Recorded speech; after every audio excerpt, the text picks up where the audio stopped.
You don't need the. I'm doing this my way. He a legend, he a legend, he a legend. He a legend, he a legend, he a legend. Talking on it though, then He you a can't put legend. it up later. Welcome to the league, to the league, to the league, to the league, to the league of item. Welcome to the league, to the league, to the league, to the league, to the league of item. What's up, everybody? It's Pikel with League of Items, and we've had a very full day of League of Legends. Let's go over some of the results from yesterday before we talk about tomorrow's LCS slate. I will talk in depth about some of these matches, but a lot of them were what we expected. So EDG against World Elite. EDG were gigantic favorites. They won 2-0. Weibo Gaming against FPX. That was a close match. This is why I love a team like Weibo Gaming. The Shy is a very volatile top laner. Today he played Malphite and did his job for the team. Then he played Lucian in game 2, lost lane Jace against Lucian. It's a tough matchup. It's a skill matchup. And you know, they just got outplayed in game 2. And then game 3 he comes in on another champion that's a lower skill cap with Kennen and has impactful Kennen ultimates. Only 13 out of 21 kill contributions, but you know, the Shy can play that way. It's the easier way to play League of Legends. It's just he doesn't like doing that in general. And then RNG against Top Esports. I was pretty shocked that they had so many substitutes. I wanted Top Esports to win. I think they had legitimate chances to win Game 1. Game 2, much less so. But that's that. Then in the LCK, we had T1 beat Gen G. So when I made the video, I didn't realize that T1 was going to have multiple substitutes because of COVID. A lot of people brought that to my attention in Discord, which obviously that sucks. T1 was like won pretty convincingly against Gen G.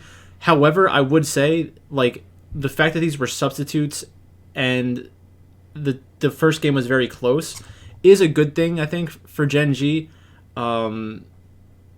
It just shows that they will be able to keep games close with their full roster. And I do think that with the full roster, Gen G is still better. And then Damwon beat up on Live Sandbox. Not much more to say about that. We have two games tomorrow in the LCK. Then in the LEC, this is where we start getting me pretty tilted. So BDS against XL. They played an early game team composition and didn't play the game fast enough.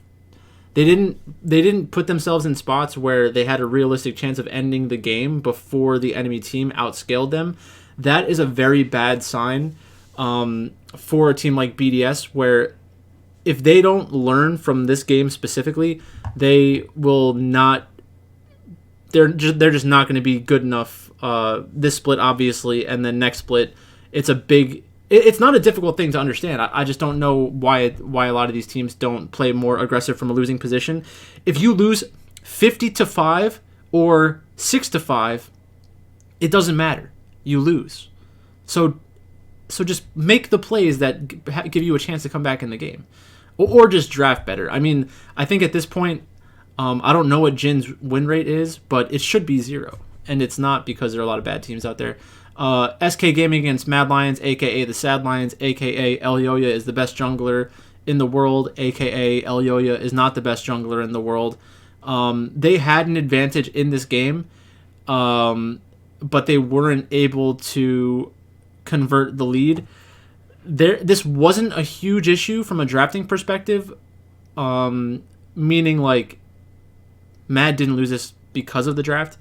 They could have maybe changed up how they were drafting a little bit, but overall they played the early game reasonably. But again, they had the tempo advantage. They had a couple thousand gold lead, and they kind of just threw it all away by getting picked out a few times, and SK Gaming turned those into good objectives. I think they took a Baron off of like a pick at one point, and that really turned the game in their favor. So good for them. I don't really have much more to say about that. Then we have Rogue losing to Misfits. Again, I'm not going to overreact to something like this. This can happen to good teams. So I'm fine just letting that one go, going past that. And then G2 beat up on Astralis. Wasn't very surprising. And then the games in the LCS. This is from today. So Dignitas against Evil Geniuses. I think that a lot of people are going to talk about.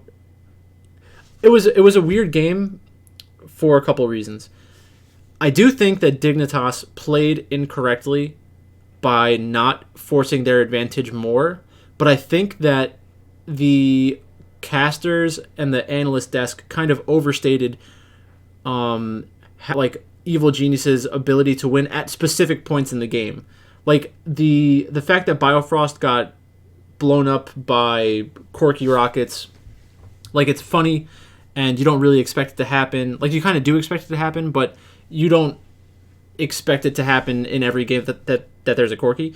But at that point in the game, the Smite top didn't even like create an advantage yet for the team. That was just Corky and Jinx being good against the team composition of Dignitas. So if you swapped out the Smite top laner and you had anybody else, the same thing would have happened. The items really didn't come into play at all at that point in the game, which just kind of brings to question how good something like Smite Karma can be. I know there are a lot of different champions that you can play with this kind of mentality, giving more CS over to your jungle and potentially your mid laner. And I get what kind of advantage you're trying to create, but I don't think that you necessarily need to play it the way that people are playing it. I haven't done it myself. I do want to try it. I think it might just be better to play something like Karma and then farm for your first item or something like that, or first 2 items, and then just stop. Like, why wouldn't that work? Like, I think if you have Olaf, Corky, Jinx, you're going to get a lot of value out of items like Ardent Sensor. They didn't even do that. They went Chemtech Putrefier and Moonstone Renewer. I'm getting to the point where I think that Moonstone Renewer is probably just one of the most overrated items from a gold efficiency perspective, because with Moonstone Renewer, you're regenerating health, but fights need to last pretty long for that health to matter.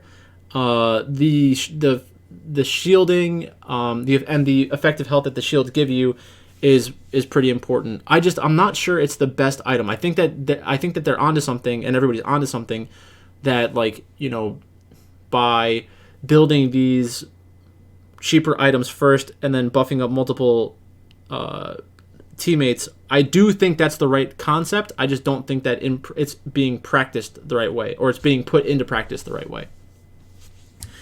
But yeah, I was very happy that EG pulled it off, but you know, it's kind of whatever. Like, I expected them to win. So 100 Thieves against Immortals. 100 Thieves had a pretty convincing lead in this game, and Closer was going pretty ham on the Viego, and then they just got they overstepped in mid lane. Who he went for an engage that failed was kind of dealt with immediately, and then there wasn't enough follow up to kind of end that team fight on a positive note for 100 Thieves.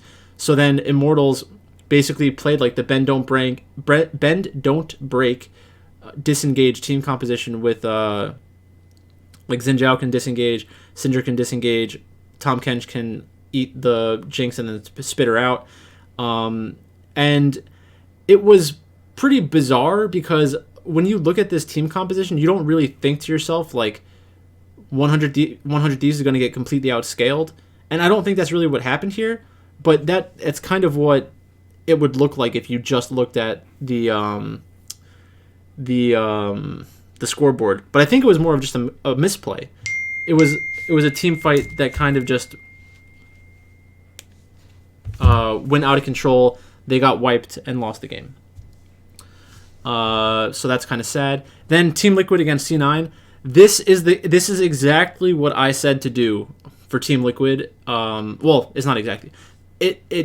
They did what I wanted them to do in terms of banning out Aphelios, getting Jinx, and approaching the draft that way. So what they did was they picked the Thresh, They assumed that Cloud9 wouldn't play Jinx without Thresh.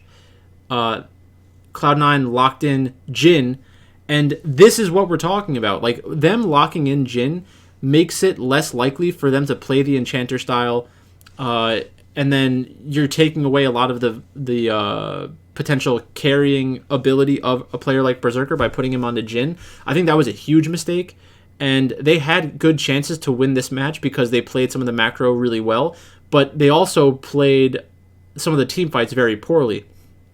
Bwipo had a great flank onto Cloud9 to start up the last team fight. The game was still relatively close at that point. Blabber didn't look very comfortable on Karthus. I think he has played Karthus in the past. I don't know what he was doing, but he had multiple ultimates stopped. The rest of the team composition, I don't know if it really makes a ton of sense for a Karthus composition. And again, I think that something like Tristana could have just been better. Like, you get the potential for resets and stuff like that. I'm just really not a fan of Jhin. He did a surprising amount of damage in these fights. I think that Berserker might be a very good Jhin player, but the champion just has pretty extreme limitations from a damage perspective in a long, drawn-out team fight. Team Liquid didn't have a hyper tank, so I get that there's not as much of a concern that Jhin is going to be doing no damage late game. But they picked it on 1-2, where Team Liquid could have punished it harder if they were thinking about it from that perspective, but they weren't. But a good game overall. I'm still very surprised that the money line swung from C9 to Team Liquid being the favorite. So I bet on T9. I bet on C9 in a parlay, and they lost. And then CLG lost as well, so it didn't really matter. So Golden Guardians against CLG. CLG looks horrible. They look so bad. Like, they seem like easily the worst team in the league right now, and a lot of it has to do with contracts. Last week he had 2 games where he had 8 deaths, and I said, well, there's no way that he has 8 deaths again. And I was right, but I was also wrong because I didn't think 7 was a real possibility either. And it's just like he's always on the wrong. A lot of the time he's in the wrong spot on the map. He was like trying to go after a blue buff and then got collapsed on by the enemy team. He just looks kind of lost out there. And I'm not saying that I think he's a bad player relative to everyone that plays League of Legends, but right now he looks like a bad jungler compared to the other junglers in the LCS, and that's not really something I expected to say at this point in the season. Could they turn it around? Sure. Do I think it's likely? No. So right now, TSM and FlyQuest are in pick ban. And FlyQuest did not go for Smite Top. So that's that. Let's take a quick look at tomorrow's games and then get out of here. So Rare Atom against Anyone's Legends. Again, I don't like Rare Atom. I hope Rare Atom loses. Anyone's Legend won their last matchup, and are there only 2 matches? Wait, what? Yeah, Anyone's Legends won their last matchup. Some people are going to want to play them because of that. I'd rather just, lock in Rare Atom as a secondary stack. I don't really have any interest in them as a primary stack. V5 against Invictus Gaming. Didn't Invictus Gaming just have an okay series? Invictus Gaming just beat Rare Atom. I think Invictus Gaming could take a game off of V5, so I think Invictus Gaming plus 1.5 is fine. Rich against Zika. I do prefer the Rich side, but Zika is good enough to make it matchup dependent. Karsa against Shun, that's a fine matchup. I think that Shun can beat Karsa. Rookie against Yukai. I do like the upside of Yukai. And then An and Lucas against Photic and PP God.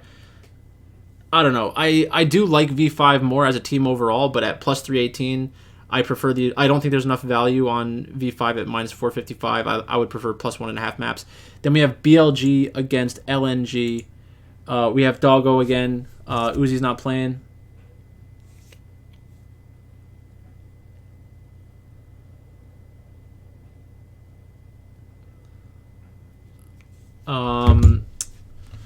So Breathe against Ale. I prefer Breathe. I think they're both very good top laners.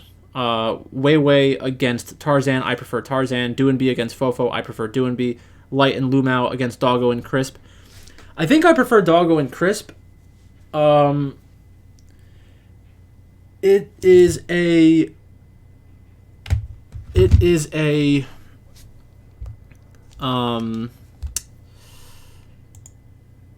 it's an interesting matchup. I think that Billy Gaming plus 122. I like LNG minus 159.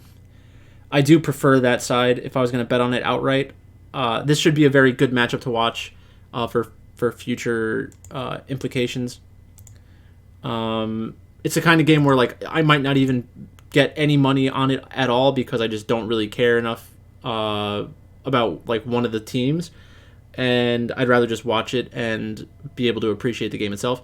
Kwangdong against Nongshim. I would be on the Nongshim side. Fredip Brion against KT Rolster. I'll be on the KT Rolster side. Fredip Brion had an upset recently against Nongshim, which is a good win. But Nongshim had a lot of COVID substitutes because of COVID. They might still be unable to play, so watch out for that. If Nongshim cannot use their main roster, then definitely look for spots to play Kwangdong Freaks. But I'm not going to do that. Then LEC we're done with for the week, and then tomorrow we have LCS again. So LCS C9 against Immortals. C9's minus 833. That's pretty funny. Hopefully we see Immortals also adopt the Pykel strat and ban out hyper carry ADCs. I don't really trust Immortals to do something like that. I do think that they will pick Jinx first overall if they're blue side, but I'm not convinced that they will be banning Aphelios when they should. TSM against Golden Guardians. I don't know what TSM is doing right now, but I'm assuming that they're going to win. Golden Guardians coming off of a win. I'm just probably still going to be on the TSM side. Evil Geniuses against 100 Thieves. I want the Evil Geniuses side of that one. Team Liquid against FlyQuest. I'll be on the Team Liquid side of that one.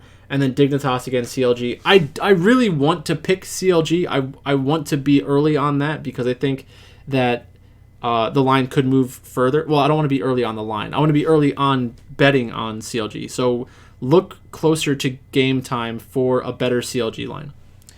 But that's all I have for you, really. Thanks for watching, and I'll talk to you later.